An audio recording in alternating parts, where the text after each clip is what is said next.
नमस्कार प्यारे साथियों। जैसा कि हमारे बहुत सारे विद्यार्थियों को रीट की भर्ती का इंतज़ार है और बहुत सारे संदेश मैसेंजर के माध्यम से, व्हाट्सएप के माध्यम से, कॉल्स के माध्यम से आ रहे हैं कि सर रीट के बारे में, पुस्तकों के बारे में बताइए, रीट की तैयारी कैसे करें, शिक्षा मनोविज्ञान और शिक्षण विधियों को कैसे पढ़े, कौन सा सब्जेक्ट मेरिट को डिसाइड करेगा, रीट की भर्ती कब आने वाली है, कब तक रीट की परीक्षा संभावित हो सकती है। इन तमाम प्रश्नों के उत्तर के साथ और आने वाले दिनों के अंदर रीट की तैयारी आप लोग कैसे करें कि रीट में अच्छे से अच्छे अंक ला सके, इसकी व्यू रचना को लेकर आज का हमारा वीडियो जो है वो डेडिकेट है। विद्यार्थियों, जैसा कि थंबनेल में भी आपने देख लिया है, रीट की तैयारी कैसे करें और कैसे एक अचूक निशाना जो है हम लगाए। मैं हमेशा कहता हूं, जब भी किसी भर्ती परीक्षा की तैयारी करें तो तैयारी ऐसी होनी चाहिए कि एग्जाम के हॉल में जब हम प्रवेश करें और एग्जाम के पेपर को जब हम अटेंड करें तो हमारे तर्कश में वह हर तीर होना चाहिए जो संबंधित भर्ती को भेद सके। विद्यार्थियों, पुराने जमाने के अंदर रणभूमि होती थी जहां हथियारों से, तलवारों से, भालों से युद्ध लड़े जाते थे। आज के जमाने में रणभूमि का स्थान परीक्षा की भूमि ने ले लिया, जहां हमारे बुद्धिजीवी जो है वो परीक्षा के मैदान में जाते हैं और उनके तर्कस में वो हर तीर होना चाहिए। मतलब हर वो तरीका जो परीक्षा के अंदर सफल होने के लिए हमें मानसिक रूप से तैयार करता है। देखो, हर वो तरीके का मतलब सकारात्मक तरीकों से मेरी बात है।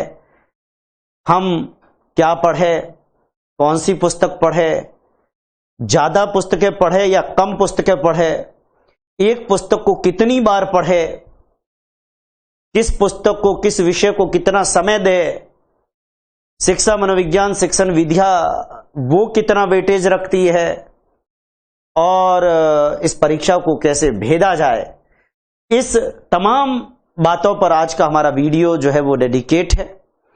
विद्यार्थियों, जब मैं आज के वीडियो के अंदर चर्चा करूंगा, यहां स्क्रीन पर आप कुछ सवाल देख सकते हैं जिनके प्रश्न आज के इस वीडियो में आपको मिलने वाले हैं। रीट की तैयारी जो है वो कैसे तमाम विद्यार्थियों को जो है वो करनी है, कौन सी पुस्तकें हमारे को पढ़नी हैं, आपको जानकारी हो कौन सी पुस्तकें हमारे लिए शिक्षा मनोविज्ञान और शिक्षण विधि में कौन सी पुस्तक पढ़े, पर्यावरण अध्ययन को कौन सी किताबों से पढ़े, हिंदी, संस्कृत और अंग्रेजी को कौन सी किताबों से पढ़े, गणित के अंदर अभ्यास कौन सी किताब से करे, कौन सा विषय मेरिट को तय करेगा, प्रतिदिन कितने घंटे कौन से सब्जेक्ट को देने चाहिए और सुबह की तैयारी, शाम की तैयारी किस तरीके से तैयारी हो, और भाषा प्रथम और भाषा द्वितीय में कौन से विषय का चयन करें, ये तमाम मुद्दों पर मैं जो है बात करने वाला हूं। विद्यार्थियों, सबसे पहले जैसा कि आपको जानकारी है और जानकारी होनी चाहिए कि हमारा, चूंकि ये वीडियो, इस वीडियो के अंदर हम स्पेशली बात कर रहे हैं रीट L1 की, ध्यान देना, रीट L1। आने वाले वीडियो के अंदर मैं आपको रीट L2 पर भी ले चलूंगा, लेकिन रीट L1 की बात कर रहा हूं। और विद्यार्थियों, आपको जानकारी हो, जब मैं रीट L1 की चर्चा करूं, यहां पर एक महत्वपूर्ण बात मैं रीट L1 को लेकर बता रहा हूं कि इस बार एनसीटी की जो गाइडलाइन है उसमें रीट L1 के विद्यार्थियों के लिए ये भारी भी हो सकता है, क्योंकि कंपटीशन बहुत ज्यादा बढ़ने की संभावना रहेगी।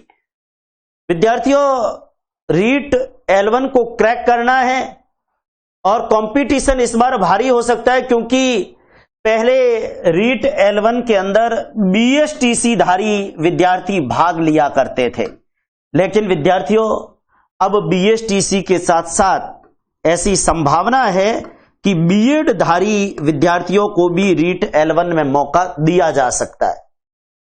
हमारे BSTC धारी विद्यार्थी साथी ये कहते हैं कि बीएड धारियों को मौका नहीं दिया जाए क्योंकि इससे कंपटीशन बढ़ जाएगा। हमारे STC धारी विद्यार्थी कहते हैं कि बीएड-धारी विद्यार्थियों को सेकंड ग्रेड लेक्चरर वो मौके भी मिलते हैं। हम लोगों के पास केवल एक ही मौका है और वो है रीट L1।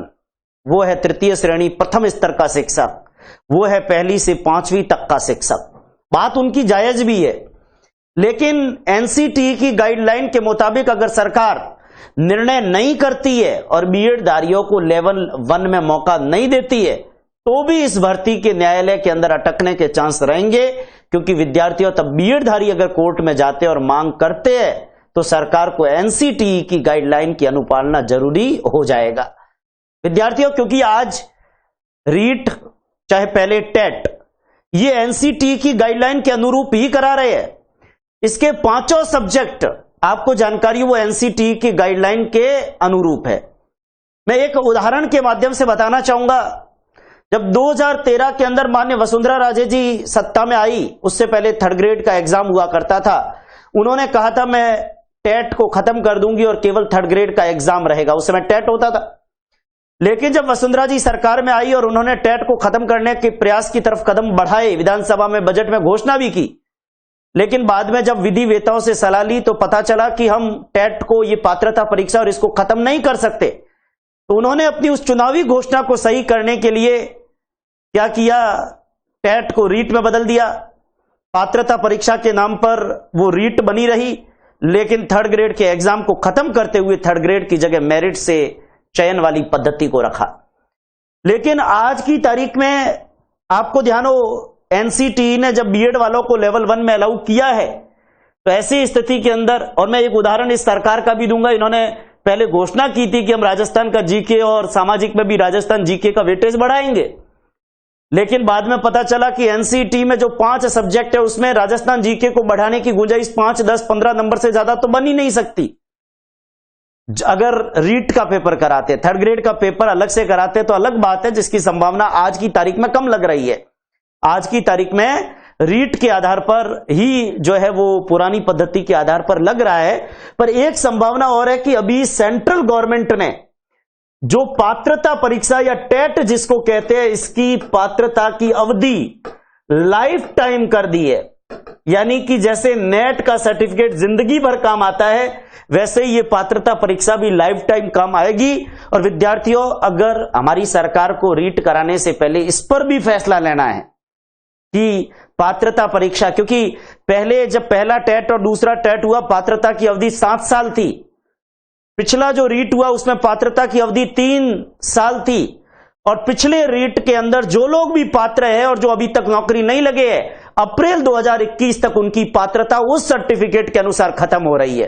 अप्रैल 2021 तक उन सबकी पात्रता क्या हो रही है, खत्म हो रही है। तो ऐसी स्थिति में अब सरकार को यह भी तय करना है कि रीट की पात्रता लाइफ टाइम होगी कि नहीं, और अगर रीट की पात्रता लाइफ टाइम होगी तो सरकार फिर तृतीय श्रेणी शिक्षक भर्ती की परीक्षा की तरफ भी कदम बढ़ा सकती है, लेकिन वो भविष्य की बात है। और अभी मैं आज की तारीख में बात करूं रीट L1, क्योंकि मैं तो आज की तारीख के हिसाब से बात कर रहा हूं, और आप तृतीय श्रेणी अध्यापक की परीक्षा हो चाहे नहीं हो, लेकिन पहला हमारा मकसद क्या है, रीट को क्रैक करना। और हम आज की परिस्थिति के अनुसार बात कर रहे हैं, और वो बात यह है कि रीट L1 का एग्जाम होगा और उसके बाद तृतीय श्रेणी अध्यापक के लिए मेरिट बनेगी।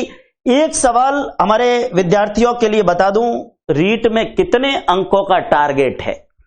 एक बात ध्यान देना, हमारे कई भाई बंधु कह सकते हैं कि रीट के अंदर 60% एलिजिबल है, रीट के अंदर अगर सपोज करिए 90 नंबर लाता हूं तो मैं पात्र हो जाता हूं, ऐसा हमारे कई विद्यार्थी कह सकते हैं। ध्यान देना, रीट के लिए 90 अंक की पात्रता हो सकती है, पर क्या आपको रीट का सर्टिफिकेट प्राप्त करके और उसे अपनी संदूक में बंद रखना है, और आने वाले 15-20 साल के बाद आप अपने बेटों को, अपने पोतों को यह बताए कि मैंने रीट पास किया था लेकिन नंबर थोड़े कम थे और थर्ड ग्रेड का मास्टर नहीं बन पाया। क्या आप अपने बेटों और पोतों को, आप अपने बेटी और पोती को, आप अपने नाते और नाती को यह बताना चाहते हैं कि मेरी संदूक में ये रीट का सर्टिफिकेट पड़ा है, और या फिर आप थर्ड ग्रेड की नौकरी लगकर हमारी आने वाली पीढ़ी के सपनों को पूरा करना चाहते हैं?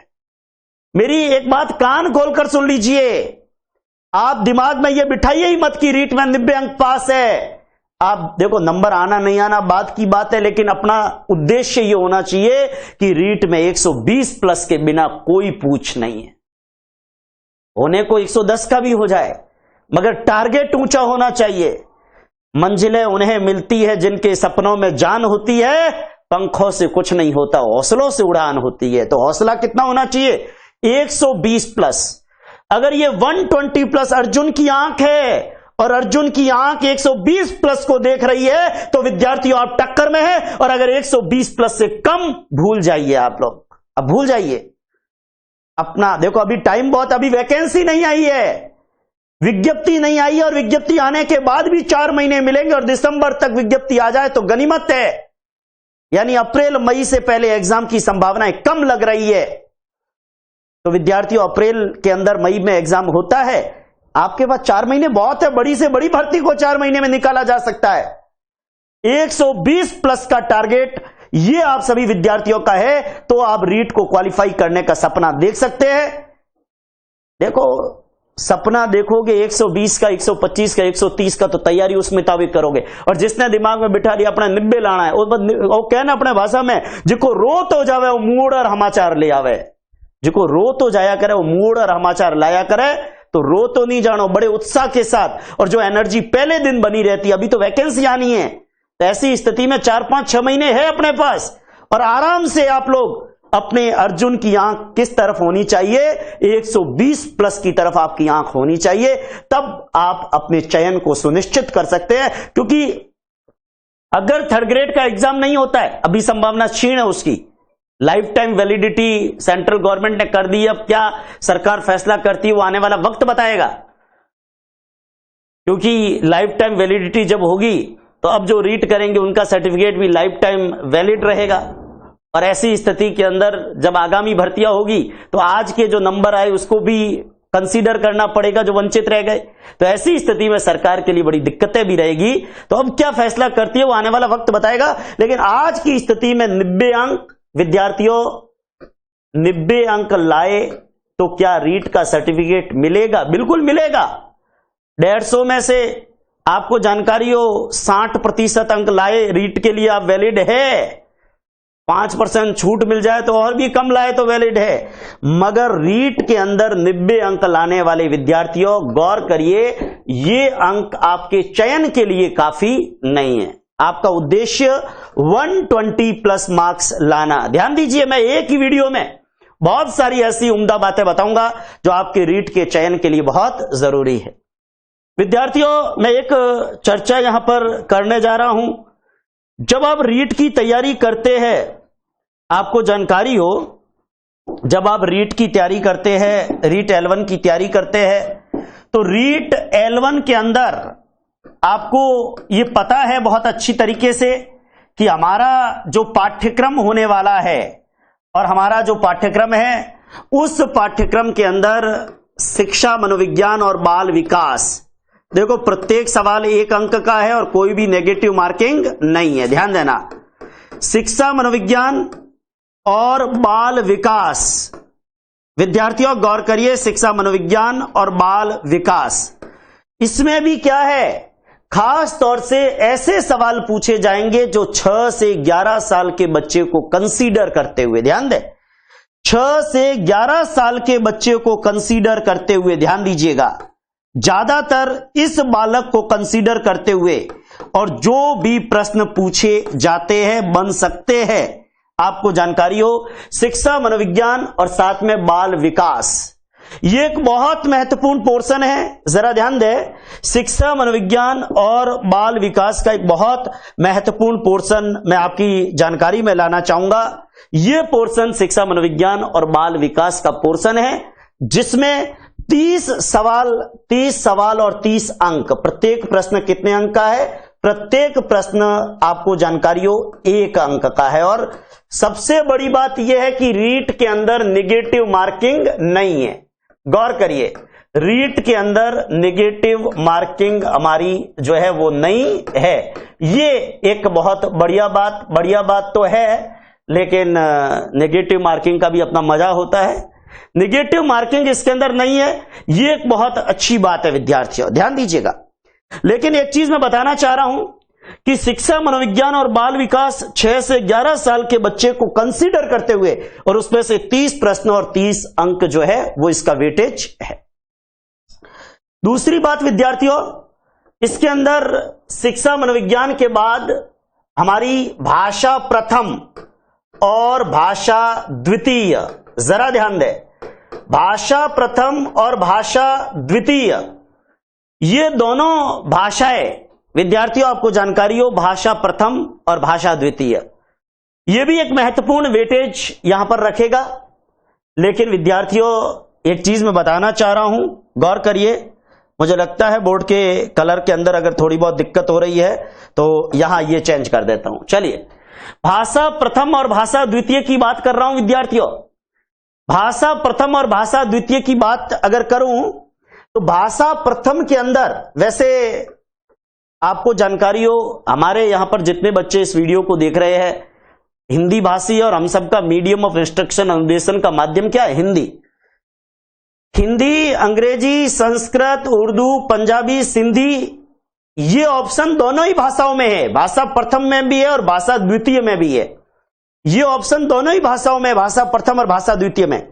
लेकिन देखिए, पिछली बार जिन्होंने भाषा प्रथम हिंदी ली, भाषा प्रथम अंग्रेजी ली, भाषा प्रथम संस्कृत ली, भाषा द्वितीय में कोई भी लिया, कोर्ट ने पिछली टेट और रीट में अलाउ भी किया, लेकिन एनसीटी की गाइडलाइन को फॉलो करें ताकि भविष्य में प्रॉब्लम नहीं हो।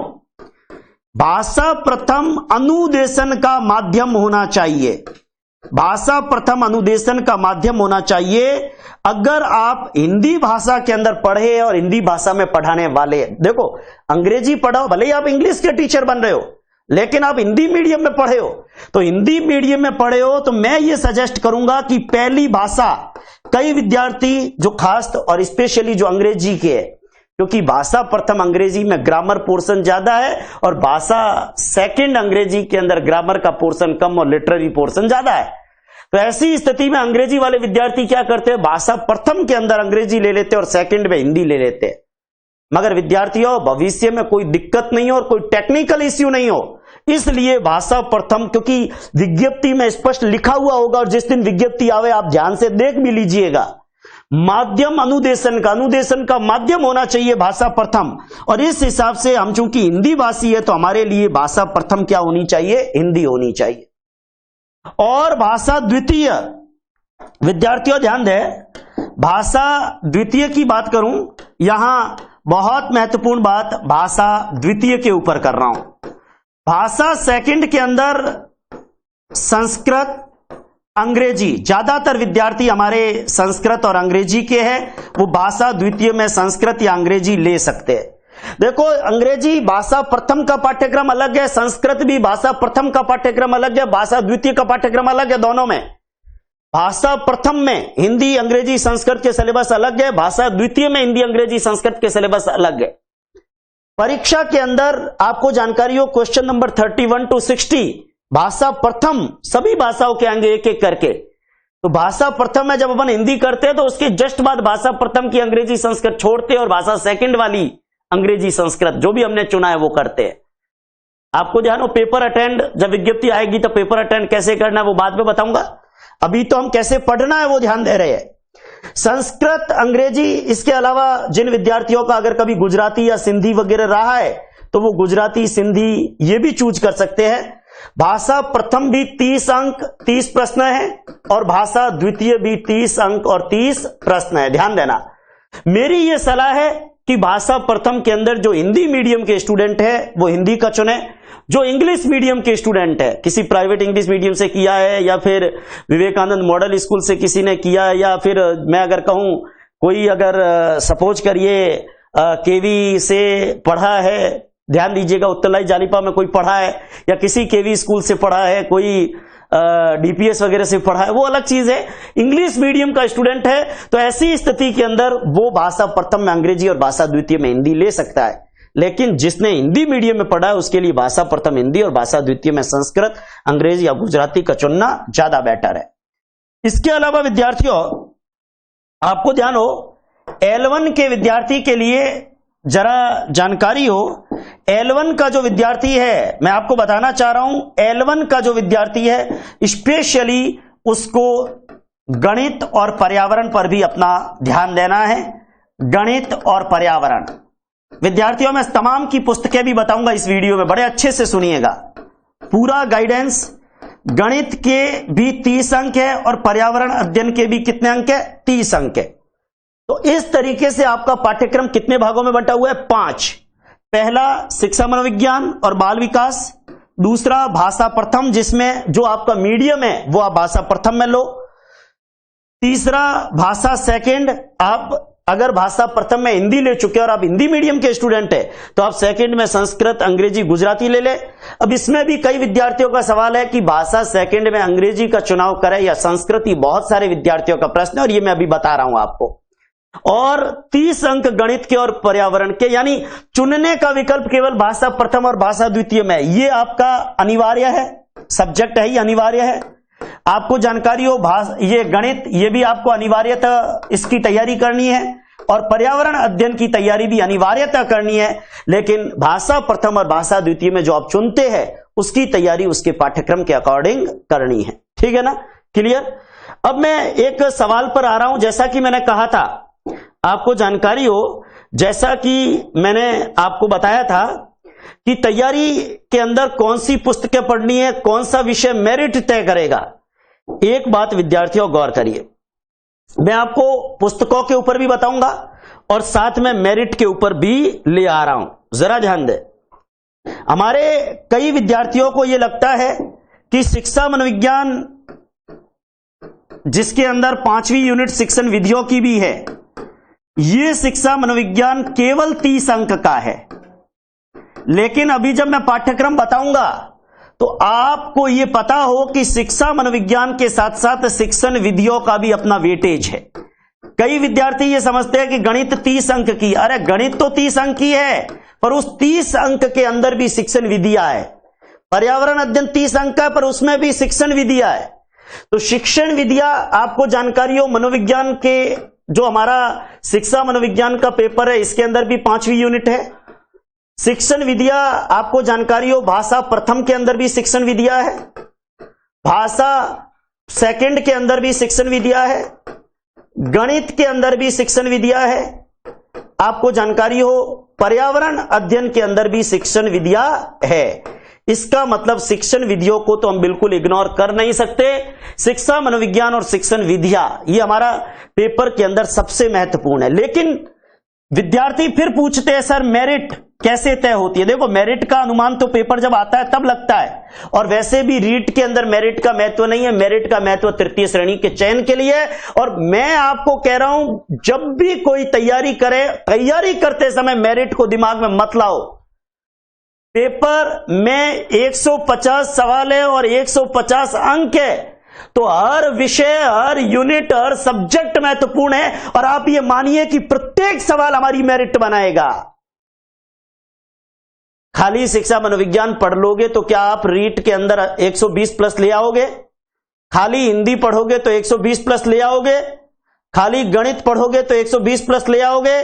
खाली पर्यावरण पढ़ोगे तो 120 प्लस ले आओगे? नहीं, आपको हर सब्जेक्ट बड़े उम्दा तरीके से पढ़ना है और बैलेंस स्टडी। मेरी एक बात ध्यान देना, सभी विषयों में बैलेंस्ड स्टडी बहुत जरूरी है, बैलेंस्ड स्टडी। लेकिन वो बैलेंस्ड स्टडी का मतलब सभी विषय बराबर महत्व से पढ़े, लेकिन विषय को पढ़ने का तरीका, जैसे आपको पता है कि गणित या पर्यावरण के अंदर मैंने एक बार 2 बार पढ़ लिया, मुझे याद है। लेकिन शिक्षा मनोविज्ञान और शिक्षण विधियों में जितनी प्रैक्टिस वस्तुनिष्ठ प्रश्नों की करेंगे उतना ज्यादा बढ़िया कर पाएंगे। तो आप वो थोड़ा सा बैलेंस करते हुए जरूर आगे बढ़े, तो निश्चित रूप से आप लोग बढ़िया कर पाएंगे। विद्यार्थियों, मैं एक चीज बताना चाहूंगा, जैसे शिक्षा मनोविज्ञान का सिलेबस आप देखते हो, बाल विकास और शिक्षा शास्त्र या मनोविज्ञान का ये पाठ्यक्रम देखते हो। इस पाठ्यक्रम के अंदर बाल विकास की हमारी पूरी एक यूनिट है। जरा ध्यान दे, 1, 2, 3 और मैं आपको बता दूं, गौर करिएगा, ये 4 और टोटल 5 यूनिट। तो 5 यूनिट का मतलब आपको जानकारी हो कि आप ये मानकर चलिए कि शिक्षा मनोविज्ञान के अंदर 30 अंक है और प्रत्येक यूनिट से 6-6 सवाल आने हैं। जब प्रत्येक यूनिट से 6-6 सवाल आने हैं विद्यार्थियों, तो आपको जानकारी हो बाल विकास और वृद्धि की संकल्पना है, विकास के सिद्धांत और विकास के आयाम है। विकास को प्रभावित करने वाले तत्व परिवार और विद्यालय के संदर्भ में और अधिगम से उनका संबंध, वंशक्रम और वातावरण की भूमिका। एक बात आपको ध्यान रखना है, जब भी आप शिक्षा मनोविज्ञान पढ़े, आपको जानकारी हो शिक्षा मनोविज्ञान के अंदर हर यूनिट के अंदर जितने भी यूनिट्स आप पढ़ेंगे हर एक के अंदर कितने कितने अंक है, 6 अंक है। यानी कि इसका मतलब ना तो कोई पोर्शन ज्यादा नंबर का वेटेज ना कम नंबर हो सकता है, कोई 6 का 7 कर दे तो कोई 6 का 5 कर ले, पर 30 अंक में एवरेज ये है कि हर यूनिट से कितने कितने अंक के सवाल आने हैं, 6 अंक के। तो आपको विकास के अंदर भी 6 अंक का आएगा। तो विकास के अंदर बाल विकास की अवस्थाएं हैं, शिशुअवस्था, बाल्यावस्था और किशोरावस्था में व्यक्ति का विकास किस तरीके से होता है। विकास के विभिन्न प्रकार के आयाम, जैसे आपको जानकारी हो शारीरिक विकास है, सामाजिक विकास है, संवेगात्मक विकास है, आपको नैतिक विकास कोहलबर्ग की पूरी थ्योरी है, आपको संज्ञानात्मक विकास जीन पियाजे की थ्योरी है, जेरोम एस ब्रूनर की थ्योरी है। ये तमाम थ्योरीज का बहुत अच्छे से आपको नॉलेज होना चाहिए। जब आप अधिगम की यूनिट पढ़ेंगे तो अधिगम और अभिप्रेरणा हमारा एक ही यूनिट के अंदर है। अधिगम का अर्थ देखो, एक बात ध्यान देना, मनोविज्ञान को जब भी पढ़े मैं एक बात आपको बता रहा हूं और वो बात बड़ी महत्वपूर्ण बता रहा हूं कि शिक्षा मनोविज्ञान को कभी भी आप पढ़े तो शिक्षा मनोविज्ञान के अंदर जो भी चीज आप पढ़ने वाले हैं उसका कॉन्सेप्ट पहले क्लियर करें। जैसे आप अधिगम पढ़ रहे हो और आपने अधिगम के सिद्धांत वगैरह सब पढ़ लिए और आपको अधिगम का मतलब भी पता नहीं है, तो आप परीक्षा में जब एप्टीट्यूड बेस्ड क्वेश्चन आएंगे, क्योंकि शिक्षा मनोविज्ञान में कोई विद्यार्थी अगर यह समझे कि डायरेक्ट क्वेश्चन आएगा तो यह उसकी बारी भूल है। एप्टीट्यूड बेस्ड क्वेश्चन, इसकी बहुत अच्छी प्रैक्टिस आपकी शिक्षा मनोविज्ञान के अंदर होनी चाहिए। शिक्षा मनोविज्ञान और बाल विकास के अंदर जितने भी बिंदु है, जैसे अधिगम, जैसे विकास, जैसे अभिप्रेरणा, इन सब के शब्दों के अर्थ और इनके कॉन्सेप्ट बिल्कुल क्लियर होना चाहिए। जैसे वृद्धि और विकास है तो वृद्धि क्या है, विकास क्या है, वृद्धि और विकास में क्या अंतर है। और कई विद्यार्थी कॉन्सेप्ट को समझने में भी गलती करते हैं। जैसे मैं कई बार स्टूडेंट को पूछता हूं, स्टूडेंट कहते हैं सर वृद्धि तो परिमाणात्मक है, विकास जो है गुणात्मक। क्यों भाई, क्या वृद्धि विकास में निहित नहीं है? अगर निहित है तो वृद्धि तो परिमाणात्मक है, लेकिन विकास को परिमाणात्मक और गुणात्मक दोनों अगर कहूं तो क्या सही नहीं होगा? बिल्कुल सही होगा। तो कॉन्सेप्ट आपका क्लियर होना चाहिए।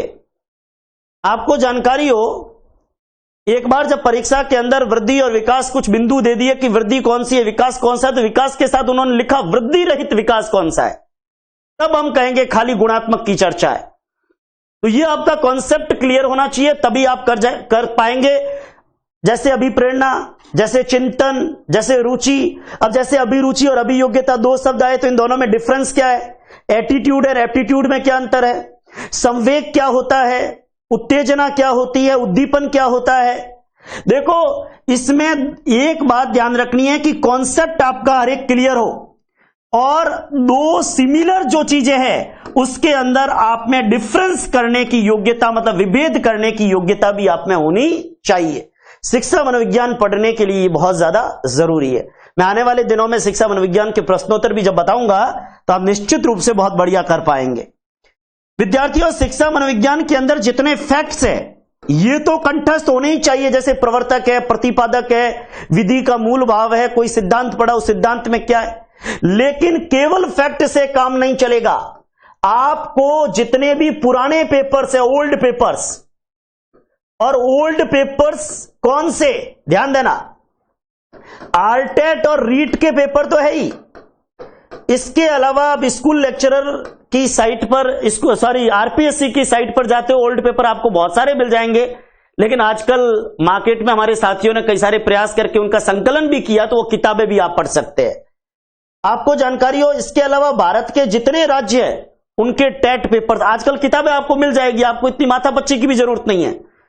आपको जानकारी हो विद्यार्थियों, जैसे उदाहरण के तौर पर मैं बताना चाह रहा हूं, जैसे राजस्थान के टेट और रीट है, आरपीएससी ने जितने भी स्कूल लेक्चरर के एग्जाम कराए, आपको जानो पिछली बार हर स्कूल लेक्चरर के जितने सब्जेक्ट थे सभी सब्जेक्ट में 30-30 सवाल साइकोलॉजी की है, और स्कूल लेक्चरर 2-3 बार हो गई है पिछले 5-7 साल में।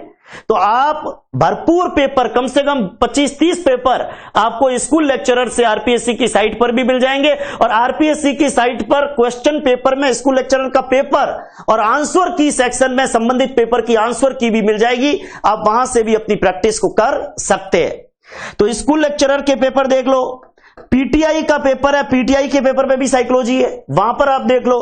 तो साइकोलॉजी आपको बहुत सारे इन पेपर में भी मिल जाएगी।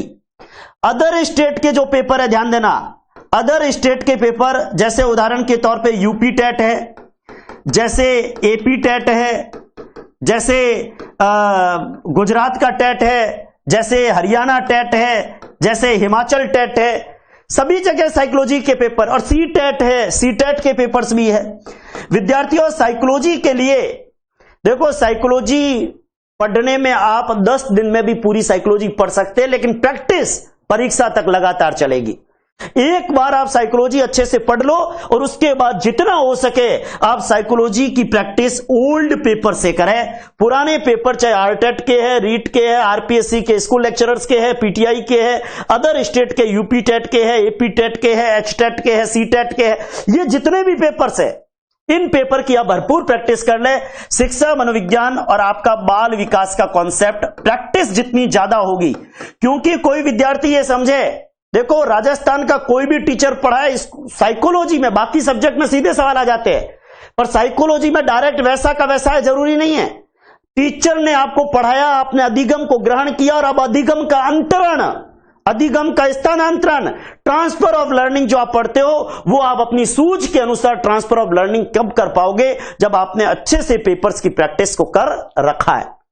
विद्यार्थियों, मैं एक बात बताना चाहूंगा, जैसे उदाहरण के तौर पर शिक्षा मनोविज्ञान में आप देखेंगे अधिगम का अर्थ और उसकी संकल्पना, अधिगम को प्रभावित करने वाले तत्व, अधिगम के सिद्धांत, बालक में चिंतन और अधिगम।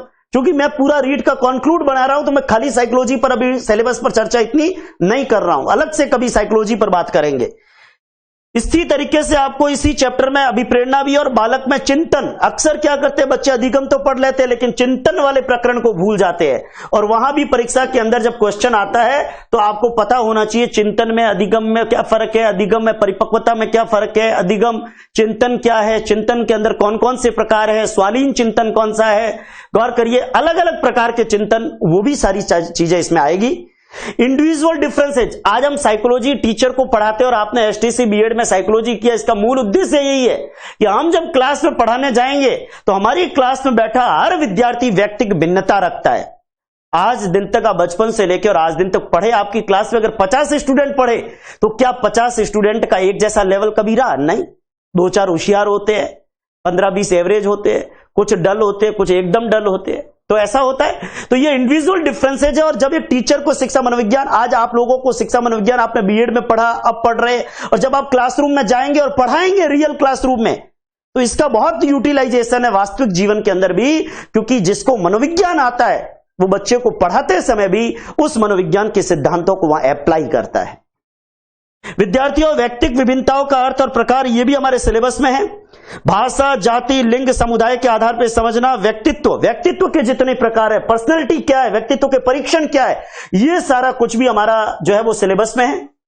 इसके अलावा एक बुद्धि, संकल्पना, सिद्धांत और इसका मापन, बहुआयामी बुद्धि, इसके अलावा सृजनशील बालक, अलाभान्वित बालक, स्पेशली एबल्ड, पिछड़े, प्रतिभाशाली, और साथ में कुसमायोजन और समायोजन, समायोजन की जितनी युक्तियां, और आजकल तो डेप्थ में पूछ लेते हैं, डायरेक्ट युक्ति, इनडायरेक्ट युक्ति, वो सारा आपको कॉन्सेप्ट क्लियर करना पड़ेगा।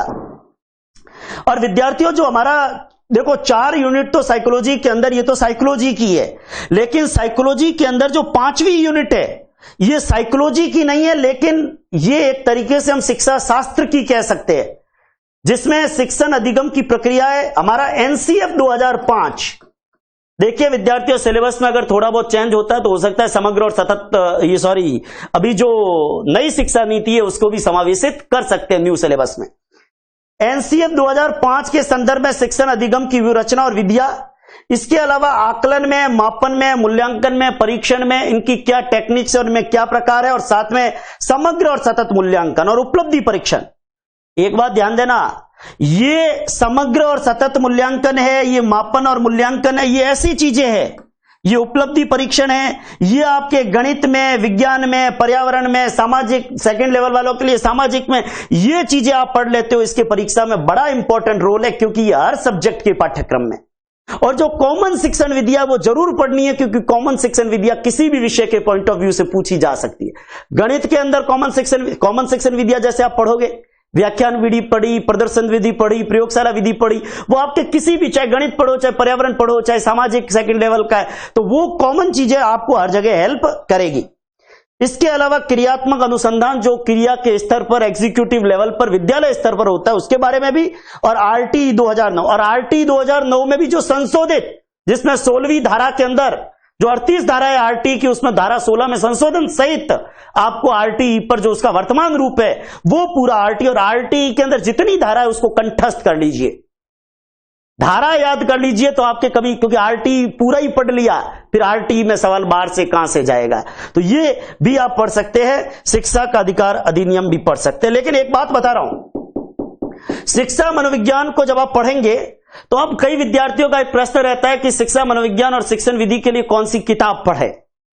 मैं शिक्षा मनोविज्ञान के लिए एक पुस्तक, वैसे तो आपको जानकारी हो, आप ऑथेंटिक किताबें अगर पढ़ना चाहे, ऑथेंटिक किताब मतलब हम जैसे मैंने या हम लोगों ने किताबों से संकलन करके और एक मटेरियल तैयार कर लिया, वो भी पढ़ सकते हैं। लेकिन चाहे अरुण कुमार सिंह जी की किताब आती है, अरुण कुमार सिंह जी की ये किताब बहुत बढ़िया किताब आती है, और अरुण कुमार सिंह जी की शिक्षा किताब भी कई रूपों में, शिक्षा मनोविज्ञान नाम से भी आती है, उच्चतर शिक्षा मनोविज्ञान नाम से भी आती है। इसी तरीके से ये किताब आप जो देख रहे हैं, ये सुरेश भटनागर जी की ये बुक, ध्यान दें, सुरेश भटनागर की ये किताब है। सुरेश भटनागर जी, डॉक्टर महिमा गुप्ता और डॉक्टर केपी सिंह, ये किताबें थोड़ी बड़ी भी पढ़ती है। इसके अलावा विद्यार्थियों में आपको बता दूं, ऑथेंटिक बड़ी किताबों में पढ़ते हैं तो हमारे कई विद्यार्थियों ने जो है पीडी पाठक भी पढ़ी होगी, पीडी पाठक की बुक भी आती है, नरेंद्र सिंह बैंस की किताब भी आती है, आपको जानकारी हो विनोद गुप्ता की किताब भी आती है, अरुण कुमार सिंह जी की बात तो मैंने की ही है, सुरेश भटनागर जी की किताब आती है। ये किताबें तो अगर आप कोई एक आध किताब, इनमें सारी नहीं, ये अच्छी किताबें हैं, एक आध किताब अगर कोई पढ़ पाए तो निश्चित रूप से, अगर आपके पास समय है और आप अपने सिलेबस, सारी नहीं, पूरी किताब नहीं, पर अगर जो सिलेबस में टॉपिक है इन किताबों से अगर पढ़ पाए तो ज्यादा बढ़िया है। लेकिन इनके अलावा भी इन्हीं सारी किताबों से संकलन करके कई गाइडें भी मार्केट में मौजूद है। आपको जानकारी हो, एक ये मेरी किताब भव्य शिक्षा मनोविज्ञान और शिक्षण विधिया है, जिसमें मैंने क्लास नोट्स का संकलन कर रखा था। इस किताब के अंदर भी रीड का काफी कुछ कंटेंट है।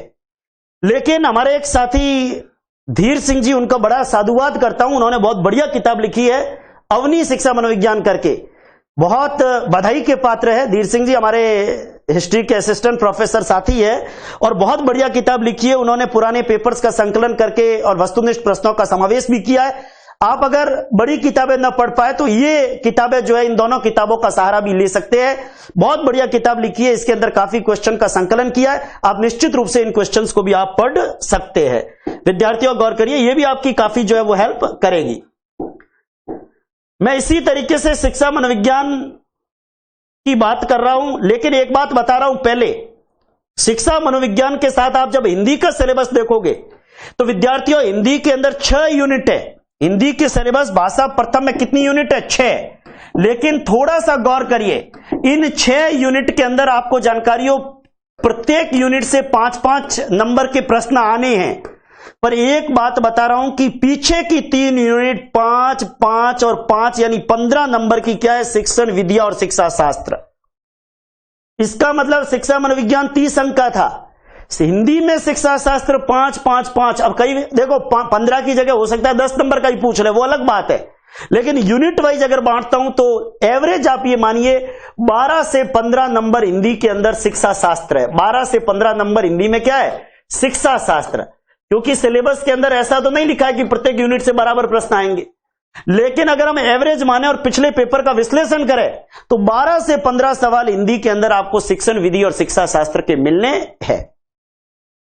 इसी तरीके से आप भाषा द्वितीय में अंग्रेजी में देखोगे तो आप देखिए पीछे की 2 unit, principles of teaching English, communicative approach to English language, teaching challenges of teaching English, language deficiencies, errors and disorders, methods of evaluation. देखो मेथड्स ऑफ इवैल्यूएशन वही है जो अपन ने मापन और मूल्यांकन शिक्षा मनोविज्ञान में पढ़ा है। रेमेडियल टीचिंग मतलब उपचारात्मक शिक्षण, जो अपन आमतौर पर गणित में भी पढ़ेंगे, ध्यान दीजिए। तो यहां पे 2 यूनिट आपको जो है वो शिक्षण विद्या और शिक्षा शास्त्र की मिल जाती है। अगर कोई विद्यार्थी भाषा द्वितीय में संस्कृत देखता है तो आप देखिए चौथी, 5वीं और 6ठी, ये तीनों यूनिट मतलब लगभग 12 से 15 अंक संस्कृत में भी शिक्षण विधियों के। और आप पर्यावरण अध्ययन को भी अगर आप देखेंगे तो पर्यावरण अध्ययन के अंदर भी पीछे की 2 यूनिट, विद्यार्थियों ध्यान दें, पीछे की 2 यूनिट यानी आप ये मानिए कि 10 अंक पर्यावरण के अंदर भी शिक्षा शास्त्र और शिक्षण विधियों के। और गणित के अंदर आप देखेंगे तो यहां पर भी 2 यूनिट यानी कि 10 अंक शिक्षा विधि और शिक्षा शास्त्र के है।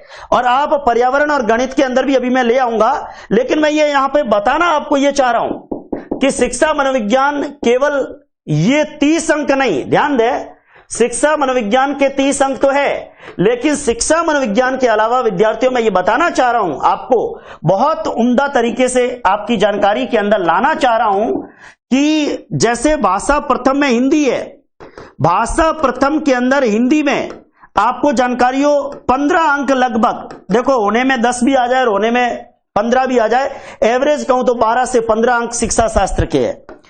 भाषा द्वितीय के अंदर अगर आप देखोगे तो इंग्लिश या संस्कृत लेते हैं तो ऐसी स्थिति में भी 10 से 15 अंक आपके जो है वो शिक्षण विधि या शिक्षा शास्त्र के बन सकते हैं। गणित के अंदर 10 अंक और पर्यावरण के अंदर भी 10 अंक, क्योंकि गणित और पर्यावरण के अंदर 2-2 यूनिट है, तो इसमें तो 10 मैक्सिमम 10 हो सकता है, 8 आ जाए नहीं तो 10। तो कहने का मतलब आप ये देखिए, भाषा द्वितीय में अंग्रेजी में 10 है, संस्कृत में 15 नंबर के बराबर, मैं यूनिट को अगर बराबर बांटू तो ऐसी स्थिति के अंदर 15 और 15 30 और 20 कितने हो गए, 50 नहीं तो 45 अंक आप मान लो, 45 अंक यानी 30 अंक शिक्षा मनोविज्ञान के, 40 से 45 अंक शिक्षण विधि और शिक्षा शास्त्र के, यानी कि 70 से 75 अंक विद्यार्थियों मनोविज्ञान और शिक्षण विधियों के हैं। इसका मतलब आपका 50% पाठ्यक्रम, कितना परसेंट, 50% पाठ्यक्रम। विद्यार्थियों ध्यान देना, अगर किसी विद्यार्थी के दिमाग के अंदर नहीं बैठ रहा है, मैं आपको बता दूं 50% भार रीट लेवल 1 का, गौर करिए, ये मनोविज्ञान, शिक्षण विद्या, शिक्षा शास्त्र, और ये ऐसा पोर्शन है जिसका सिलेबस कोई बहुत ज्यादा लंबा नहीं है, बस वस्तुनिष्ठ प्रश्न प्रॉपर होनी चाहिए। शिक्षा शास्त्र, शिक्षण विद्या, विद्यार्थियों गौर करिए, और सरकार की जो सतत समग्र मूल्यांकन है, आरटीई है, ये जितनी भी न्यू टेक्निक्स है, मापन मूल्यांकन है, ये सारा कुछ मनोविज्ञान, शिक्षा शास्त्र, शिक्षण विद्या, ये सब मिलाकर और कितना अंक भार टोटल ले लेगा, 50% अंक यानी 75 अंक। विद्यार्थियों मनोविज्ञान, शिक्षण विद्या, शिक्षा शास्त्र, आप अपने दिन की जो स्टडी करते हैं आप फिक्स करिए कि जैसे दिन में कोई विद्यार्थी 8-9, देखो कोई विद्यार्थी, मेरे को कई बार सवाल आता है सर 3 घंटे दिन में पूछ रहे सिलेक्शन होगा, नहीं। जब आप तैयारी करते हो तो आप ये मानिए कि चिड़िया की आंख 120 प्लस को देखनी चाहिए, दिन और रात एक करके केवल रीट दिखना चाहिए। तो दिन का एक पोर्शन यानी कि 4-5 घंटे आप केवल शिक्षा मनोविज्ञान, शिक्षण विद्या पढ़े। आप कोशिश ये करें कि 1 से 2 महीने के अंदर, क्योंकि अभी वैकेंसी आने के बाद आपको आराम से 3-4-5 महीने का टाइम है, शुरुआती 2 महीने में शिक्षा मनोविज्ञान और शिक्षण विद्या एक बार कंठस्थ कर ले, और उसके बाद आप वस्तुनिष्ठ प्रश्न से उसकी प्रैक्टिस करते रहे, तमाम पेपर से। एक देखो किताब शिक्षा मनोविज्ञान, शिक्षण विद्या, आप एक किताब या एक नोट जिससे पढ़े, आप कंटेंट तो उसी किताब से बार बार रिवाइज करें, लेकिन प्रैक्टिस के लिए एक किताब, दूसरी किताब, एक किताब पूरी हो फिर दूसरी, डेली फिक्स करिए। आप सिलेक्शन के लिए फिक्स कर लीजिए कि प्रतिदिन 1 घंटा वस्तुनिष्ठ प्रश्न का अभ्यास करूंगा, चाहे वो पुराने पेपर का करूं, चाहे मॉडल पेपर का करूं। शिक्षा मनोविज्ञान और शिक्षा शास्त्र का 1 घंटा वस्तुनिष्ठ अभ्यास मैं कहीं से भी करूंगा, बाजार में जो भी किताब मिले। एक देखो, अगर आप में कंसेप्ट क्लियर है और किसी गाइड में गलती, आप खुद में ये क्षमता आएगी कि हम अपनी गलती को पकड़ सके और उस गलती के अनुरूप हम लोग निश्चित रूप से बहुत बढ़िया ढंग से, देखो वीडियो लंबा भी हो रहा है लेकिन आपको चीजें जो है वो समझानी है, तो निश्चित रूप से बहुत उम्दा तरीके से जो है आप लोग इसको जो है वो कर पाएंगे, ऐसी मैं उम्मीद करता हूं। विद्यार्थियों 120 प्लस का टारगेट ये अगर आपके जहन के अंदर है तो निश्चित रूप से 120 प्लस के टारगेट के साथ में आप बहुत जो है उम्दा ढंग से कर सकते हैं। एक चीज मैं आपको बताना चाह रहा हूं विद्यार्थियों, बाल विकास और शिक्षा शास्त्र के साथ जैसे सपोज करिए भाषा प्रथम हिंदी है, भाषा प्रथम हिंदी के अंदर जैसे ये ग्रामर का पोर्शन देख रहे हैं, मैं भाषा का एक अलग वीडियो हमारे गुरुजी से कहूंगा वो बनाएं। भाषा प्रथम विद्यार्थियों आपको जानकारी हो, भाषा प्रथम को जब आप देखते हैं तो भाषा प्रथम के हिंदी के अंदर अपठित गद्यांश, अब गद्यांश दिया हुआ होगा और उस गद्यांश में से प्रश्न पूछे जाएंगे, चाहे वो शब्द ज्ञान के हो, तत्सम तद्भव के हो, देशज विदेशी शब्द के हो। ये जितने भी वोकैबुलरी पोर्शन है आपको इस वोकैबुलरी पोर्शन का निश्चित रूप से प्रैक्टिस करनी है। जैसे कोई तत्सम शब्द है उसका तद्भव शब्द क्या है, गौर करिए, हमारी लेखन शुद्धता में गड़बड़ी होती है, हमें लिखते समय ध्यान देना है। पर्यायवाची विलोम शब्द आपको कोई भी टीचर गोट नहीं सकता, ये आपको खुद को याद करने हैं, तो ये भी आप जो है वो धीरे धीरे और एक साथ याद करेंगे। 500 पर्यायवाची याद नहीं होंगे, डेली के 5-10 तैयारी को सिस्टमैटिक करिए। एकार्थी शब्द है, उपसर्ग प्रत्यय संधि समास, ये समझने के सब टॉपिक है। संज्ञा सर्वनाम विशेषण अव्यय, ये बिल्कुल समझने के, तो जो समझने के वो तो अच्छे से समझिए और जो रटने वाले हैं पर्यायवाची विलोम शब्द उसकी बराबर लगातार प्रैक्टिस करिए। अपठित गद्यांश 5 प्रश्न आपके एक और अपठित गद्यांश में से आएंगे जिसमें रेखांकित शब्द दिया हुआ होगा, उसका अर्थ स्पष्ट करना, वचन काल लिंग ज्ञात करना, दिए हुए शब्द का वचन काल और लिंग बदलना, और साथ में वाक्य रचना, वाक्य के अंग, वाक्य के प्रकार, पदबंध, मुहावरे और लोकोक्तियां, इनके ऊपर भी जो है वो बात चलेगी। विद्यार्थियों इसके लिए हिंदी का जो ग्रामर पोर्शन है मैं ये बताना चाहूंगा, कक्षा 9 से लेके और 12 तक जो माध्यमिक शिक्षा बोर्ड की किताब आती है, board of secondary education Rajasthan, Sohan Danji Charan की किताब, उसकी मदद आप ले सकते हैं। आपको जानकारी हो सोहन दानजी चारण इनकी पुस्तक माध्यमिक शिक्षा बोर्ड की कक्षा 9 से 12 की पुस्तक है, ये हिंदी के अंदर आपकी हेल्प कर सकती है। और विद्यार्थियों कक्षा 9 से 12 अगर आप पढ़ लेते हैं तो कंपटीशन के अंदर प्रैक्टिस के लिए डॉक्टर राघव प्रकाश की किताब मैं मानता हूं सफिशिएंट है, बहुत बढ़िया। अगर इसमें से आप पर्यायवाची और विलोम शब्द वगैरह का जो है वो संकलन कर लेते हो तो डॉक्टर राघव प्रकाश जी की किताब, हमारे आदरणीय गुरुजी डॉक्टर राघव प्रकाश जी की किताब आपके लिए बहुत बढ़िया है। डॉक्टर राघव प्रकाश जी की पुस्तक आपकी काफी हेल्प करेगी। तो राघव प्रकाश जी की हिंदी, क्योंकि हिंदी में तो रामबाण है, गौर करिए राघव प्रकाश जी की किताब बढ़िया है। और फिर आप अगर पढ़ना चाहे, जब आप में हिंदी की थोड़ी बहुत समझ आ जाए तो डॉक्टर हरदेव बाहरी की किताब भी आप लोग हिंदी के लिए पढ़ सकते हैं। शिक्षण विद्या, भाषा की शिक्षण विधि, भाषा शिक्षण के उपागम, भाषा दक्षता का विकास, भाषाई कौशलों का विकास जिसमें LSRW सुनना, बोलना, पढ़ना, लिखना, ये क्रम। हिंदी भाषा शिक्षण में क्या चुनौतियां है, दृश्य श्रव्य सामग्री, देखो ये कुछ चीजें तो ऐसी है जो हिंदी में भी है, जो गणित में भी है, जो पर्यावरण में भी है, जैसे उपचारात्मक निदानात्मक है, जैसे समग्र सतत मूल्यांकन है, जैसे मापन मूल्यांकन है, तो वो साइकोलॉजी में इतना अच्छे से कवर कर लो कि किसी भी सब्जेक्ट में लास्ट की यूनिट में वो आपकी हेल्प करे। देखो भाषा शिक्षण में मूल्यांकन उपलब्धि, भाषा शिक्षण में मूल्यांकन उपलब्धि परीक्षण का निर्माण भले ही लिखा है, लेकिन आपका कॉन्सेप्ट अगर मापन मूल्यांकन साइकोलॉजी में क्लियर है, उपलब्धि परीक्षण क्लियर है, समग्र सतत मूल्यांकन क्लियर है, तो वो आपकी हर जगह हेल्प कर रहा है। समग्र सतत मूल्यांकन, उपचारात्मक शिक्षण, तो ये कॉन्सेप्ट भी।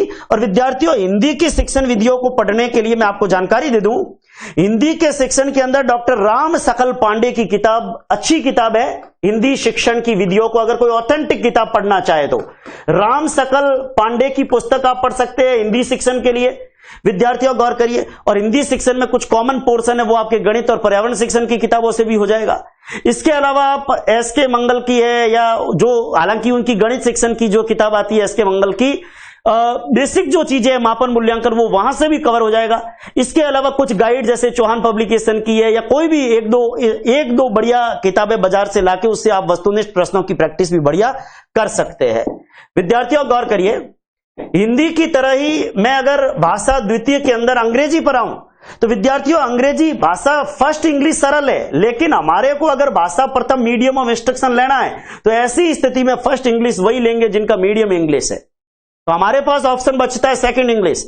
अब कई स्टूडेंट का एक सवाल है कि सर अंग्रेजी ले या संस्कृत ले, मैं आपको जानकारी दे दूं, कई विद्यार्थियों का एक सवाल है कि इंग्लिश का चयन सेकंड लैंग्वेज में करें या संस्कृत का करें। तो विद्यार्थियों, जो स्टूडेंट, वैसे तो ये आपकी खुद की रुचि है, यात्री अपने जोखिम पे यात्रा करे, ये खुद की रुचि है, जिस सब्जेक्ट में वही ले, खुद की रुचि के अनुसार ले। लेकिन फिर भी जो एक एवरेज स्टूडेंट है उसके लिए संस्कृत थोड़ी ज्यादा बेनिफिशियल इसलिए रहती है क्योंकि हिंदी के अंदर जो कुछ वो पढ़ता है उसकी हेल्प उसको संस्कृत में मिल जाती है। और अंग्रेजी में कई बार जो एवरेज स्टूडेंट है अंग्रेजी की शिक्षण विधियां उसको समझ में नहीं आती, पर 10 सवाल संस्कृत में शिक्षण विधियों के आते हैं और वो सामान्य शिक्षण विधियां भी आती है, तो संस्कृत वाले शिक्षा उपागम के प्रश्नों को इजीली करके आ जाता है। तो ऐसी स्थिति में एक एवरेज स्टूडेंट के लिए संस्कृत ज्यादा बढ़िया है। और जो स्टूडेंट जिसका ग्रेजुएशन में अंग्रेजी रहा है उसको तो फिर बाहर जाना ही नहीं है, क्योंकि उसको आगे तृतीय श्रेणी में भी अंग्रेजी का फॉर्म भरना है, तो वो सेकंड लैंग्वेज में अंग्रेजी का चयन कर सकता है।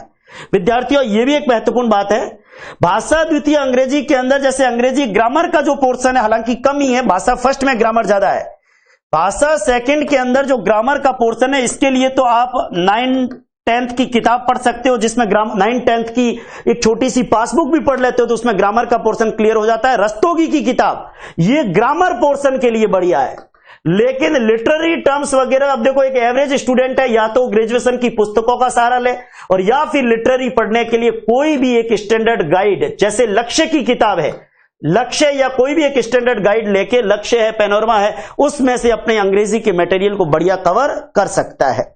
अंग्रेजी के मेथड के लिए भी एक स्तरीय पुस्तक, एक स्तरीय गाइड, और हिंदी का जिसका कॉन्सेप्ट क्लियर है, अंग्रेजी की गाइड्स आपको ध्यान हो, लक्ष्य या पैनोरमा जैसी स्तरीय स्टैंडर्ड गाइड से आप इंग्लिश के मेथड को भी कवर कर सकते हैं।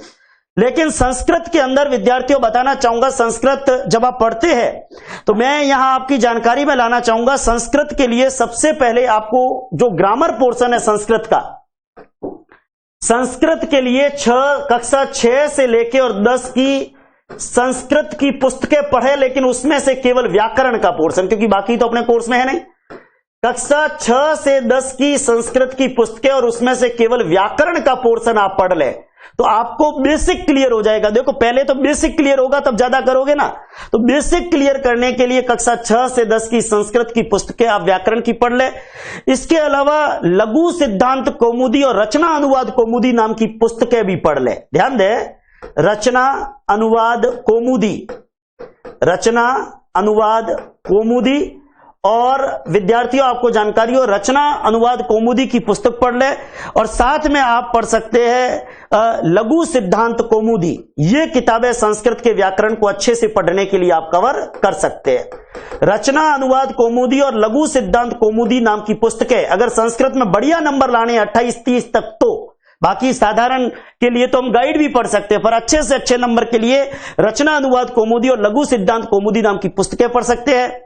कक्षा 6 से 10 की संस्कृत पुस्तकें व्याकरण पोर्शन को कवर करने के लिए हम पढ़ सकते हैं। और अगर ये नहीं तो खुद कोई भी, देखो पहले संस्कृत का बेसिक क्लियर हो, क्योंकि ये वेटेज आज 30 नंबर है, 30 में से 15 नंबर मेथड पर, 15 नंबर तो व्याकरण के है, तो 15 नंबर व्याकरण के सवाल जब आएंगे तो आप कक्षा 6 से 10 की संस्कृत की पुस्तकों से अपना बेसिक क्लियर कर लो। आप मार्केट से कोई भी संस्कृत की गाइड, कोई भी गाइड ले आओ, आपको माइनर मिस्टेक तो मिलेगी, लेकिन अगर आपका बेसिक क्लियर है ना तो आप खुद गलती आते ही पकड़ लोगे कि यहां गलती कहां हो रही है, तो यह निश्चित रूप से आपकी जो है वहां पर मदद करेगा। विद्यार्थियों, संस्कृत के अंदर भी जैसे शिक्षण विधियों की बात है, मैं आपको बता दूं संस्कृत की शिक्षण विधियों के लिए भी बहुत सारी जो है वो किताबें, आपको जानकारी हो आने वाले दिनों के अंदर संस्कृत की शिक्षण विधियों की भी 2-4 किताबों के नाम इस पीडीएफ के अंदर मेरे पास 2-3 पिक्चर्स थे, पिक्चर्स आ नहीं पाई है, तो मैं उन पिक्चर्स को भी अगले वीडियोस के अंदर समाहित करने का प्रयास करूंगा, तो संस्कृत भी आप शिक्षण विधियों को बहुत अच्छे से कवर कर पाएंगे। अब एक महत्वपूर्ण बात मैं पर्यावरण अध्ययन और गणित पर भी कर लेता हूं। विद्यार्थियों ध्यान दें, निश्चित रूप से पूरी जानकारी आपको दे रहा हूं तो थोड़ा टाइम भी लग रहा है।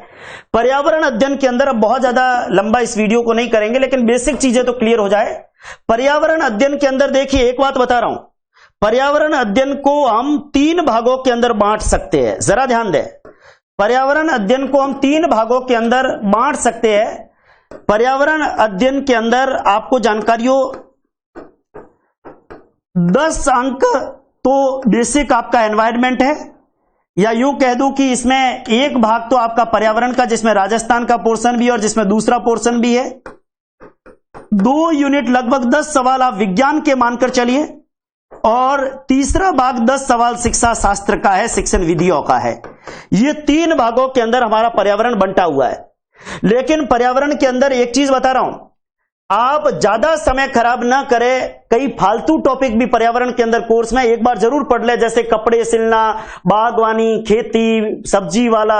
अब सब्जी वाला वगैरह पे सवाल आएगा, जनरल तो वैसे ही कर लोगे, और कोई भी एक छोटी मोटी गाइड से ये पढ़ लो, एक दिन का भी काम नहीं है। सिंपल चीजें, सार्वजनिक स्थान, स्कूल, चिकित्सालय, डाकघर, बस स्टैंड, ये सारी चीजें जो फालतू चीजें हैं, इनको तो आप किसी भी गाइड से पढ़ लो। ये कोई भी गाइड, चाहे लक्ष्य से, पैनोरमा से, कोई भी एक किताब से पढ़ लो, और फिर वस्तुनिष्ठ प्रश्न मिले तो करते रहो।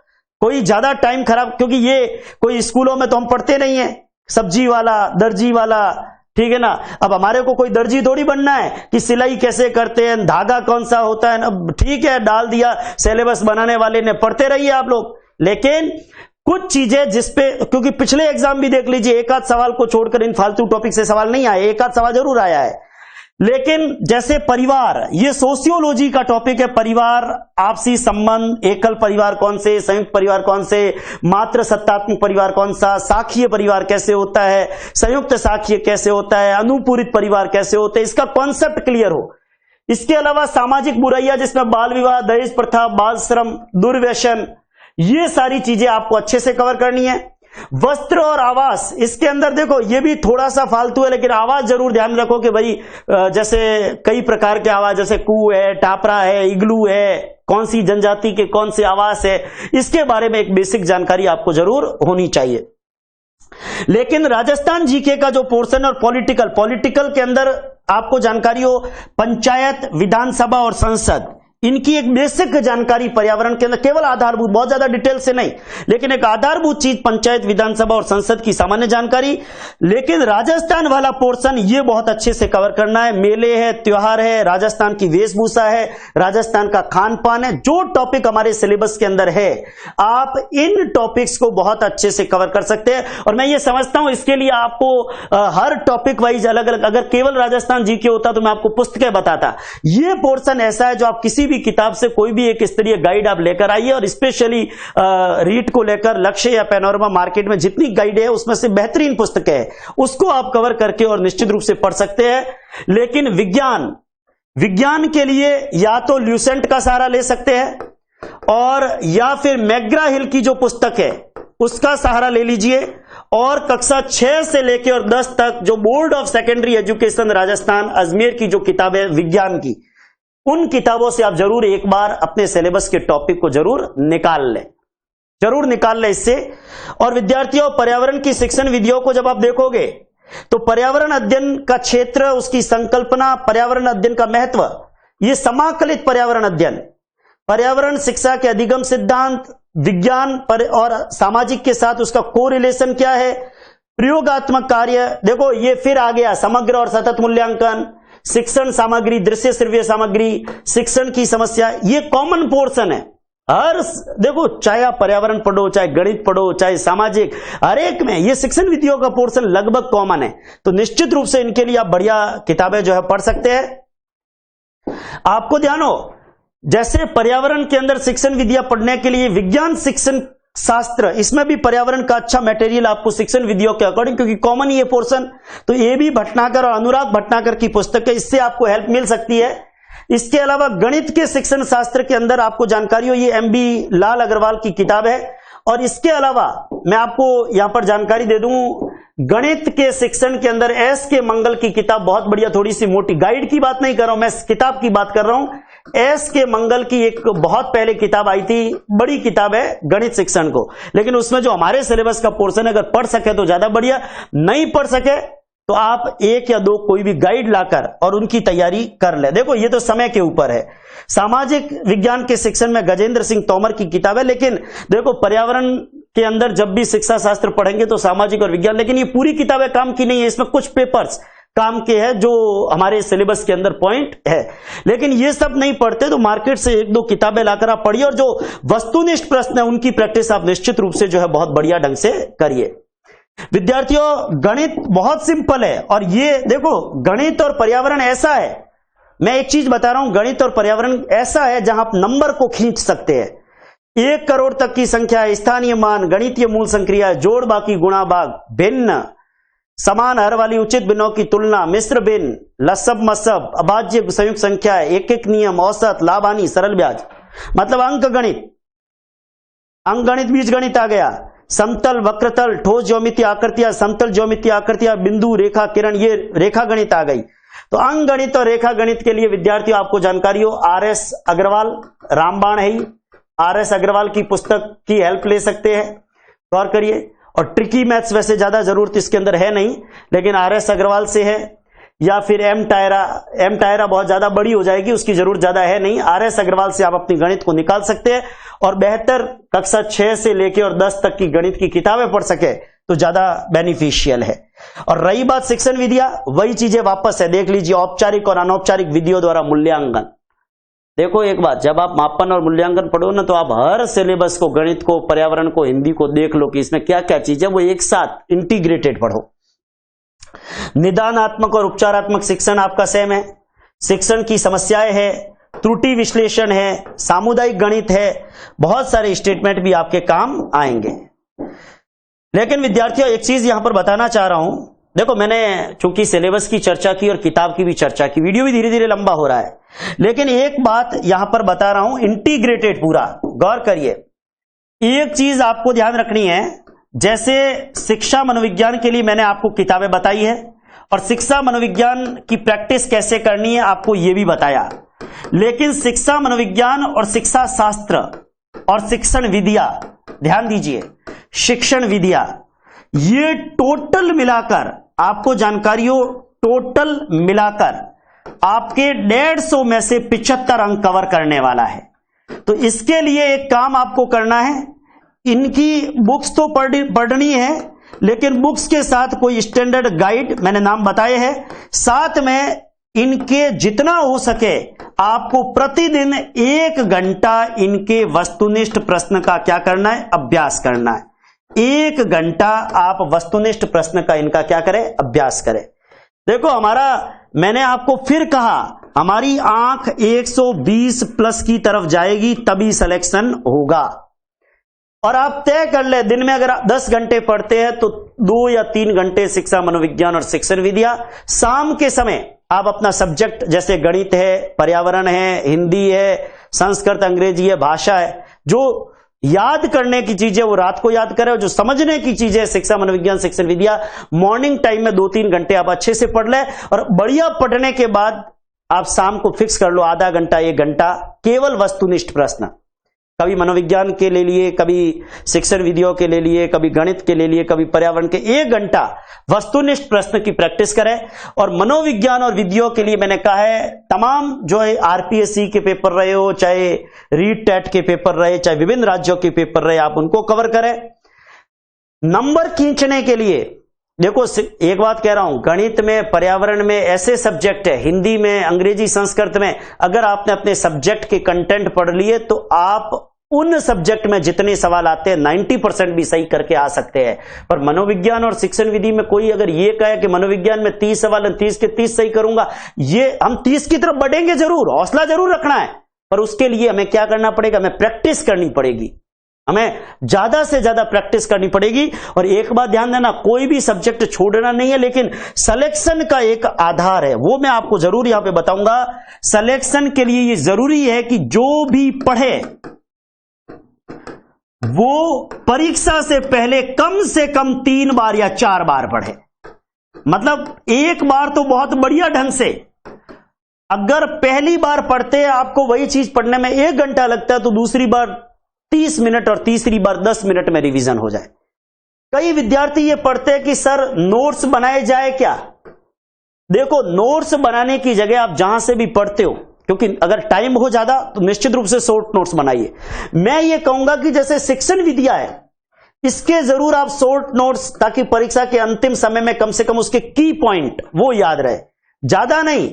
शिक्षण विद्या और मनोविज्ञान के अंदर आप ऐसे शॉर्ट नोट रख सकते हैं कि की पॉइंट्स उसके लास्ट में आप रिवाइज कर सके। की पॉइंट्स की नोट्स बनाने का मतलब ये नहीं कि 100-200 पेज, लेकिन जितना पढ़ा उस पर जो की पॉइंट्स है, जैसे आगमन विधि पढ़ी, उसकी क्या विशेषता, की पॉइंट्स में, तो आपको लास्ट टाइम पे रिवीजन के लिए काम आए।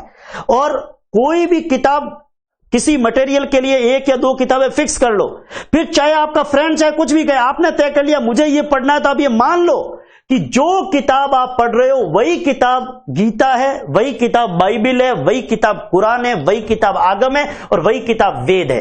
अगर ये पढ़ के और जो YouTube चैनल आप देखते हो, जिस टीचर से पढ़ते हो उसमें निष्ठा रखते हुए, देखो वही स्टूडेंट सीख सकता है जिस स्टूडेंट की जिससे सीख रहे उसके प्रति निष्ठा है। हम में से कई स्टूडेंट क्या करते हैं, एक टीचर का पढ़ेंगे फिर उसकी गलती दूसरे टीचर को फॉरवर्ड करेंगे, सर फलाने YouTube चैनल पे ये बता रहे थे, सही है या गलत है। ऐसा बच्चा नहीं सीख सकता। आप या तो चैनल देखिए मत, और देखते हो तो निष्ठा से देखिए कि जो भी टीचर पढ़ा रहा है वो बिल्कुल सही पढ़ा रहा है और मुझे वो बिल्कुल कंठस्थ करना है। अगर ये मान के और अगर कोई स्टूडेंट पढ़ता है तो निश्चित रूप से बहुत अच्छे से उसको याद होगा।